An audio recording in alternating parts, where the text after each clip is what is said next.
How about Dale Jr.? Boy, I thought he was going to win that race Friday night.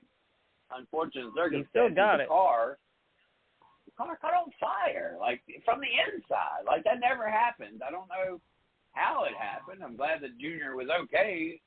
I'm not sure why they didn't throw a caution flag there. Cough, cough, NASCAR fix, cough, cough. Yeah, it was just odd. You know, you got the guy who sold more tickets to a NASCAR race than any other driver combined, and he's down there on fire, and you don't even get a caution. I mean, the guy also sold out. The guy also sold out North Wilkesboro for late models. He got off the track, and the 20, I think it was the 20 team helped him out. You know, so it was. I don't see that there was any reason to call a caution there. I'm just a junior defender. I know. It's okay. I've been called worse. I thought he was going to win the damn race in his league. I really did. He was definitely in contention. But remember, he said before the race even started, he was not going to mess with the race for their case, basically. Right. He said he wasn't going to get in the way of that. So, right. I mean, yes, that fire was there, but, you know, I don't know. I guess I got my tin hat on. Oh, you think he pulled off? Maybe. You think maybe his head got to swirling? Or he just didn't want to get caught up in, I don't know. That's the tin hat. I got to put one on. I got to see where you're coming from. I'm saying maybe this was it was a setup. Yeah. You know, he was poised to possibly win, and they had a backup plan because he didn't want to mess with the standings amongst the Xfinity drivers. Yeah, because he could have knocked his own car out of competition. Right. Wow. And seeing that's the problem with the other cars. He had nothing to lose. He had nothing to lose if he wasn't going to win. He had nothing to lose to pull off. You know, and I honestly, that was something that I hadn't even thought of before just now. But maybe they had a backup plan so that he wouldn't dominate put no thought into this. His own drivers. Holy shit. But it's so real, though. I mean, it could be. Like, he would have nothing to lose. He's not going to win much by coming home fourth place. He didn't want to get into a wrecking situation with his own race car, as being that Justin Allgaier, he was the only car left in Junior Motorsports out there other than Dale Jr. Right. You know, that you know, and I was trying to find the fire in the race car. Where was the fire at? I know they sprayed the spray in there, but as I watched the official, I was kind of confused. I was confused about where the fire was because Junior looked at the back of his leg as if the back of his leg was hot or something. But you know, that's very interesting. It was somewhere in the footwell, but it was. He said, I forget where exactly he said he could see it, but it was somewhere in the footwell, and all it did was burn a little bit of down, down by his ankle. Yeah, but he didn't spin. And there was no heavy smoke or nothing. And the pit crew, whatever pit he stopped in, I think it was the 20. I'm not sure, but they helped them, but it was like they weren't like, it wasn't like they jumped into action. You know, like there was something really serious going on there. Wait a minute, Miss Lee. You know, he talked about the biggest fear that he's ever had was when he almost burned up in a race car, right? in the Corvette. Mm-hmm. He says his father helped pull him out of the race car. Then he was in an airplane crash, and he talked about the fear, once again, that fear of the burning race car.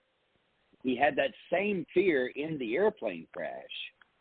If there was a slight bit of smoke or maybe fire in the race car, do you think that he may have overreacted? Well, PTSD is a son of a bitch. I hadn't looked at it from that perspective, but there's that too. Wow. You know, that's what we have opinions for, right? Everybody has an asshole, right? That's right. and I'm known to be, and I am well known to be a conspiracy theorist. So Me too. That's why I threw out the planned part. Right? And then it opened the door to this. Taz, are you able to join in on this conversation? Where's Craig at? Craig just gave up on dinner. So I can see where Miss Lee's coming from on the whole conspiracy of Dale Jr. Winning deal or whatever. But at the same time, I see it as I think he still got it as long as I guess you can throw in like a PTSD effect into it. Because, I mean, when you put him in a late model, he's always a top contender to win. Yeah, so I think he that's still why it was really weird. He looked panicked, y'all. He did. He looked panicked. That's why I'm having a hard time really feeling like it was a script, that this was like a plan B, because I felt the panic. I felt the rush, like he was trying to get out of that car, right? And, I guess if he was faking it, he would want to look that way as well. But it just, it brings up an interesting, as you were saying there, Taz, I'm sorry. No, you pretty much hit it, because Junior sold out North Wilkesboro and was a top running car. And no matter where he goes with a late model nowadays, he's a front runner, easy. And when you put him in an Xfinity car, let's say this race, for example, I know Junior didn't want to be a factor in the Xfinity playoffs, but you knew he was going to run his race. And when Junior's going to run his race and he's like fully confident about it, he'll shine bright. And I think he was lacking a little bit of it, because I honestly thought if he had more confidence in himself, he would have won that. Yeah, I feel like there was a few times he did just let traffic go by. He did not race as hard as what we would expect him to race, maybe in a late model and all. I mean, it's been a long time since we've seen Dale Jr. in a true competitive week-to-week basis. Each time that he's come out, which has generally been in the earlier part of the season, where he's come out and raced, I could see where the chase implications would have a big, look, I've watched Bloomquist go a lap down at a dirt track and pull off, right? He knew he wasn't going to win. He didn't want to junk his shit up. He had to go race somewhere the next night, So he pulls off, right? That's not uncommon. So as a car owner, you're able to make those. Okay, I can wreck a $100,000 race car, or I could wreck my teammate, who I'm the car owner of, who's bidding for a championship. It's dicey up here. I can see it. Both fit the script. I feel, as a Dale Jr. fan, I may be taking up for him with my conspiracy theory. But it is interesting to know that each of us have kind of an opinion about what transpired there, and it doesn't follow the fact of that he just pulled off for a little bitty fire. Why didn't you get back in the race car and go racing, right? So there wasn't an anxiousness. Look, he would look relieved to be out of that race car when they did the interview. Did you guys see that? I mean, he did. He looked relieved, like, yeah, man. You know, he was like, I was like, damn, this is a guy who was just running for third. You know, he should be disappointed.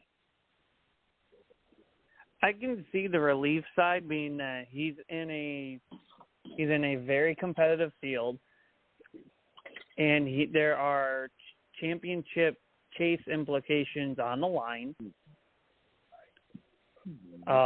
especially when his drivers are involved. So I feel like there was a lot of tension feelings for him, probably a lot of nerves as well, because normally we see Junior in like a regular season race where there's not a whole lot to worry about. He's jumping into a race where there's a lot on the line.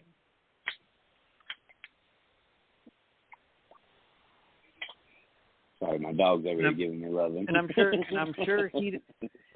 sure he didn't want to do something to not only mess something up for his drivers, but for somebody else too that's involved for a championship.